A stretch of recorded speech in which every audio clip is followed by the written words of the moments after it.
Welcome back, and we're continuing this rather fascinating discussion, which is an intro to the basics of financing and funding for small businesses. In our last segment, we had just started speaking about asset-based funding, and during the break, Lawrence, would you mention what we traditionally use in fashion? Usually, once you've shipped your first season on time with no problems, you're what's called factorable. Right. So factoring is an asset-based Absolutely. funding, because it's based on that shipment. The one thing about factoring to note is not all retailers are factorable, Yes. which means I can collect all the purchase orders from all the stores I want, all the boutiques. But when it comes to being factored, the company that is factoring me will tell me yes, no, yes, no. And usually when you're buying, you're able to check that quite easily. Usually a company who is a buyer will come in with proof that they're factorable. Yes, they'll tell you I'm factored with this company Yeah, or that yes. company. Right. And if you're at a trade show, make sure that you check that, because we during our BK StyleCon, we had a walk-in who claimed that he had done $8 million in sales, but he hadn't checked the factoring. And also, what's also important is when you get a purchase order from anybody, that you have the correct address of the corporation, and also if they're DBA, doing business as, you need to legally know their status, because they will legally know your status, because your purchase order will have all of your information on there too. Okay. And that affects your ability to collect. Yes. And also to see And if for they the are factor to factorable. collect. Yes. Right. Absolutely. And what Yasmin mentioned was the importance of paying. Yes. Yes. In terms of qualifying for traditional financing, even if one of the things I recommend to businesses just starting out is get a credit card in the business's name, and that's most banks will usually give you that, because it's not based. It's going to be based more on your own personal credit, and just having that ability to borrow and repay establishes your credit history and a credit history for the business. So as you become bigger, you're going to get that much more of a look, an interested look from a small business banker that's going to extend you a line of credit.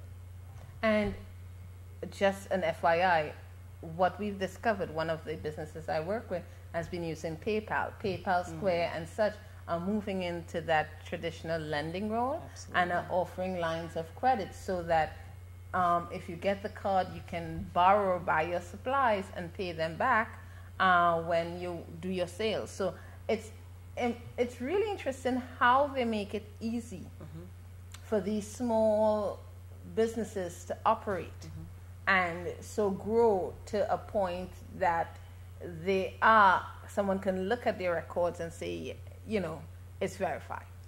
Okay, so we're now more or less discussed. Did we finish equity? Well, pretty much, I think we did. Like I said, just in terms of figuring out what you need, I guess it's going to be dependent upon the type of company that you are. Storied credits are usually where you need money for proof of concept. That's probably going to be more of an angel equity investor type of situation, where they're going to invest into you, invest in the story, take a portion of that equity, and then it's going to be based on some sort of repayment or whatever exit strategy. Are they going to go IPO? Are they going to turn around and sell it to a far more developed equity investor like a hedge fund or a bigger capital concern? So, just what does IPO mean? Initial public offering. Initial Yeah, public I offering. just So want- you're going to yeah. be on one of the exchanges, the New York Stock Exchange, the Canadian Stock Exchange. I work a lot with a few companies on that particular exchange. Those are more mineral-based exchanges, though. But then, of course, you have the technology, the NASDAQ, what have you. And usually when a company goes IPO, the people to get paid out first are going to be those investors. Those large investors that provided a certain sum of money. We're going to actually do an in-depth one day when you come back, we're going to do I love an that. in-depth on that. One of the things I want to tie in right now is, so we have the traditional lending and the traditional sort of IPOs, but there are emergings. For a company to reach to that point, that's the toughest. The first 2 years is a tough period to build and develop. And in this country, really, it's the first 5. Yeah. And so what has been emerging, going back into the roots of peer-to-peer funding, crowdfunding, or cultural funding, and then going into, on the other extreme, emergent funding, which is the new realm of angel investors, the startups that bring a company through an accelerator incubator from concept to ideation to IPO in less than 2 to 3 years. And that structure of angel investors, Series A, Series B, etc. We need to get a broad outlay of both so that people know at the core what exactly is being said when they hear it. Because I think a lot of people will say, I want funding, or I'm going to go to GoFundMe, and they put up a campaign and it doesn't work and they don't understand why. So at the core, one of the things that I say to all businesses is, why would I give you money? And they get offended. And so before we go any further, let's speak about the idea of why you're giving money for investment. Okay? For me, it's even just looking at it from a traditional banking perspective, it's based on your idea and the ability for that idea to generate capital, to repay everybody involved, to pay you as the entrepreneur, to have a viable business going forward, and to, if you're looking at it from a, maybe an equity standpoint, you have a more storied type of company so you're looking really for investments. We're not talking about traditional bank financing. How is that investor going to get paid? And that is so important for entrepreneurs to be able to put themselves in that position as an investor to say, I'm going to give you $5 million, $10 million, or just $100,000, or $50,000, and this is what I believe is the expectation in terms of me being repaid. And it has to be based on your idea. And the next thing when we talk about ideas is your business plan. So many people I talk to, they don't necessarily realize how important that plan is. Because, as they say, you don't have a plan, you plan to fail. You've got to have something succinct, written down, that shows where you think you're going to go.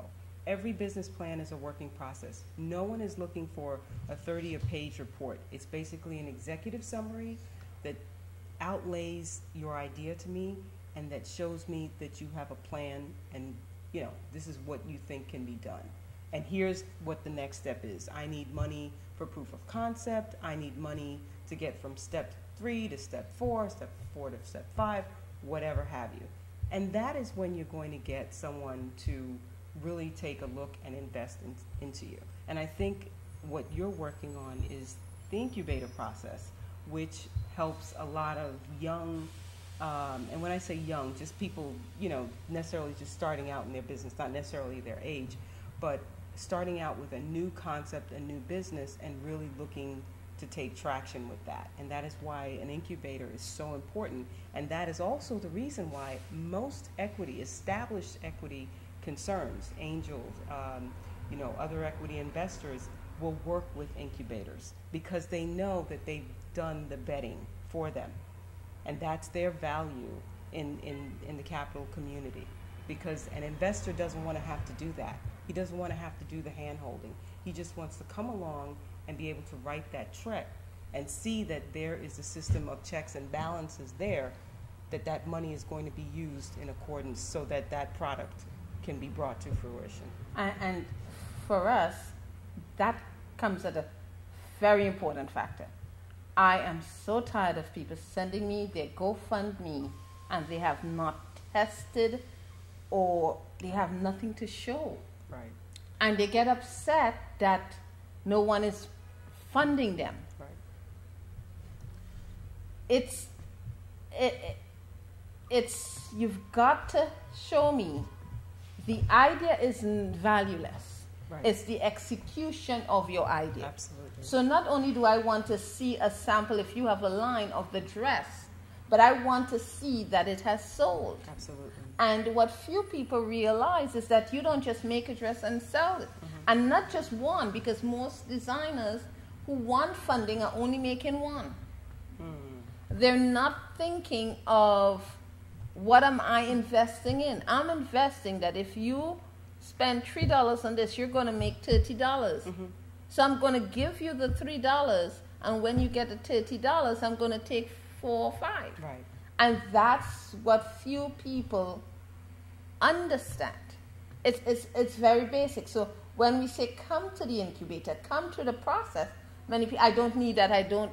But if you're putting yourself seriously Absolutely. in front of someone, they want to know, not from you that you're great, which a lot of people get offended. Oh, I'm great, I don't need that. I'm not saying that you're not talented, but there is a difference between a concept, Absolutely. the execution of that concept, and the revenue model Absolutely. behind that concept. Ever since I started, I've always had a business plan.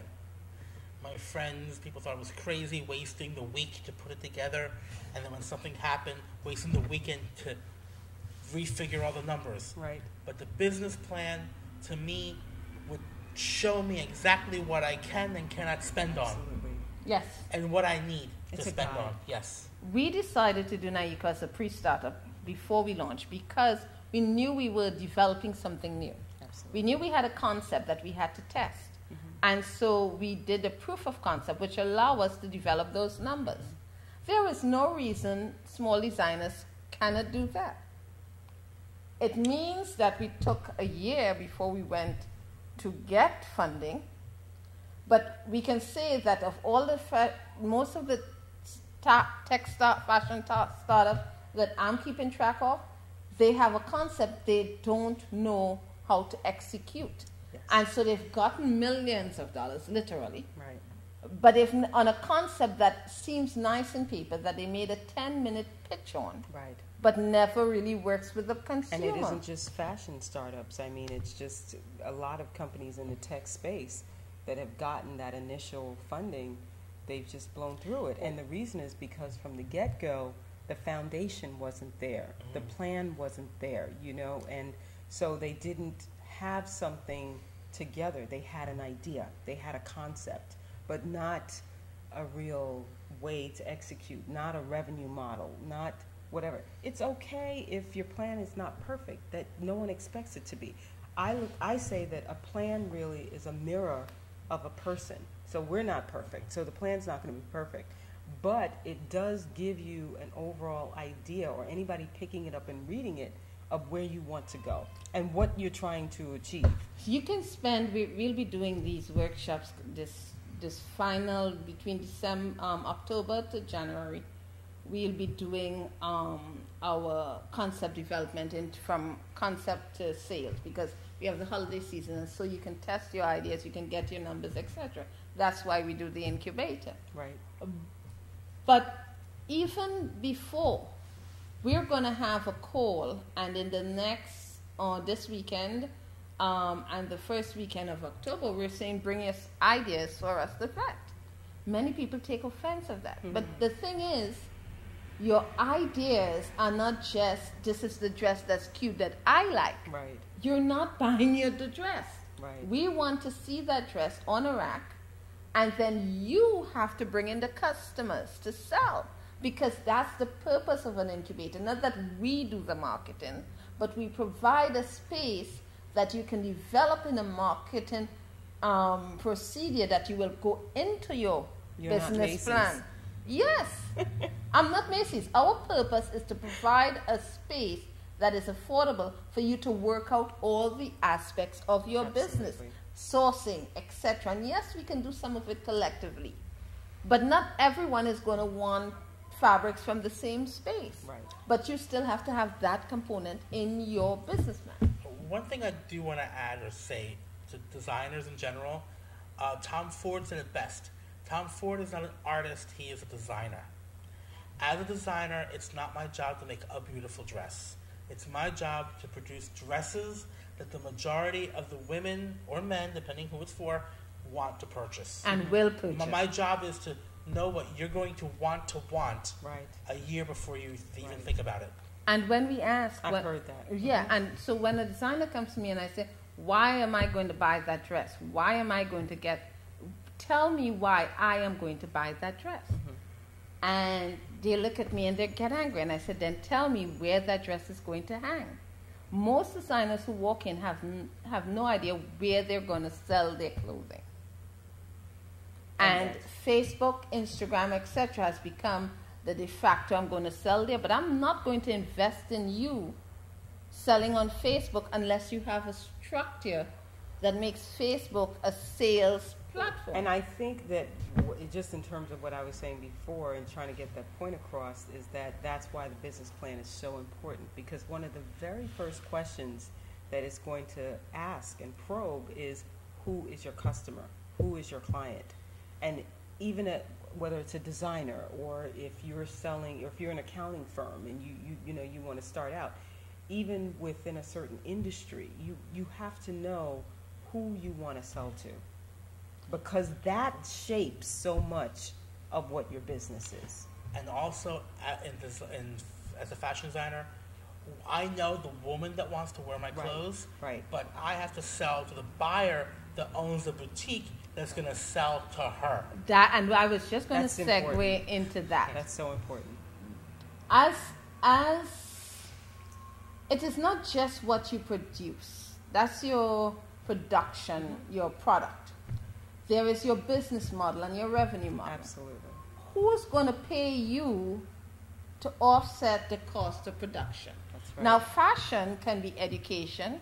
It can be content. So we can just forget everybody, do a fashion every week and have a live show and do a magazine show that accessories and hair companies, etc. sponsor. We're still in fashion, but who's paying the money isn't the buyer. It's a sponsor, because we're using fashion as eye candy and as eye content. And this is what we were discussing prior to this discussion right here, is that there is a difference between your client and your inventory. So what you just discussed, the inventory is going to be the ultimate person who buys that garment. But your client, the person you first have to keep happy, is that buyer. That's going to say, okay, I'm going to put this in Bloomingdale's. I'm a buyer for Bloomingdale's, or I'm a buyer for Macy's, Federated Stores, whether it still exists. I'm going to put this in this particular shop. And if you're the buyer, I'm the designer, I always say we get in bed, because it's not going to be a one-time shop. Absolutely. I want it to come back. And if it's a relationship. Yes, you want to keep ordering. Right. That's so important. So the keys are, we have a lot of independent designers. We have a lot of independent food people, a lot of independent restaurants, but they don't understand some key aspects. So they make food to sell directly to the consumer, but they have no idea of all their, what I call VIPs, vested interest parties and sponsors. People whose interest is a stake in their company being there. And I'm going to give a discussion, shift it a little outside of fashion so we understand. I live in the Flatbush area. They recently did the King's Theater.